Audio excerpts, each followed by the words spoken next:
Bus స్టాండ్లో కూర్చొని ఉన్నా నేను ఒక రోజున. బస్సులు వస్తున్నాయి, ఎక్కేవాళ్ళు ఎక్కుతున్నారు. నేను ఎక్కిపోయేసరికి ఎవరో ఒకరితో వస్తున్నారు. నేను మళ్ళా ఉసూరు మంట వచ్చాడు కూర్చుంటున్నాను. ఈ సంగతి అక్కడ ఒక ఆమె చూస్తుంది, ఏదో అమ్ముకుంటాను. ఆమె ఒక అరగంట నుంచి నన్ను కనిపెట్టినట్టుంది.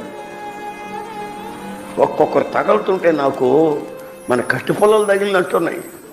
నేను కూడా దబాయించి బస్సు ఎక్కుంటే నన్ను పట్టించుకునేది కదా ఆమె.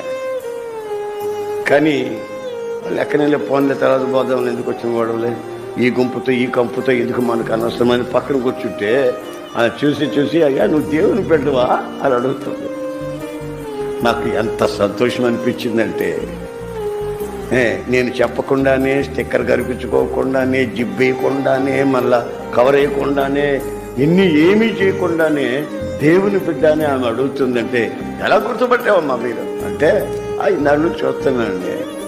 వస్తున్నావు, ఇక్కడ కూర్చుంటున్నావు, బస్సు వచ్చినప్పుడు లేచిపోతున్నావు, మళ్ళీ ఎక్కలేక మళ్ళీ ఎడుచు కూర్చుంటున్నావు, ఎవరిని తోసుకున్నట్టు కానీ, ఎవరిని గొడవ చేసినట్టు కానీ, ఎవరిని అన్నట్టు కానీ ఏమి కాపుగా కూర్చున్నావు ఏంటంటే, యేసు ప్రభు పెట్టేవాళ్ళు మిమ్మల్ని చూసిన వాళ్ళు, వీళ్ళు యేసు ప్రభు ప్రార్థనకు వచ్చిన వాళ్ళు అని అనాలి.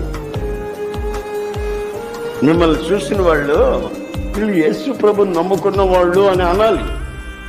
మీరు కూర్చోవడం అయినా, మీరు నిలబడటం అయినా, మీరు మాట్లాడే చోటైనా ప్రతిదీ దైవ భక్తికి సంబంధించిన వ్యక్తులులాగా, లోకస్తుల్లాగా, సినిమాలు చూసి తిరిగే వాళ్ళలాగా, విచ్చలవిడిగా బ్రతికే వాళ్ళలాగా మీరు ఉండకూడదు. కారణం యేసయ్య